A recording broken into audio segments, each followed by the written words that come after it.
Mickey is probably one of my favorite companions, right? Because he starts out as Rose's boyfriend. He loses her to the doctor, so that kind of makes him a loser because he lost his girlfriend. That's kind of sad, right? And they played with that a little bit. He wasn't quite as good as the doctor, but he worked at it. He discovered that he wanted to be more in the episode where Sarah Jane came back. And what he really does that's so cool is when he has a chance to pick parallel universe or real universe, he wants to stay in the universe where his grandmother is still alive.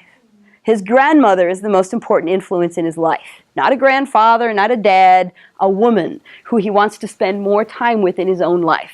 So I thought that was a super cool thing for him to choose to do.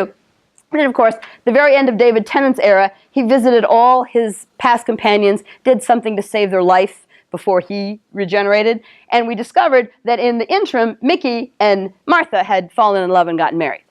So he picked the most equal and powerful woman that he could be with if he couldn't have Rose, right? So he grew up and moved on to an adult relationship, not a dependent, younger relationship.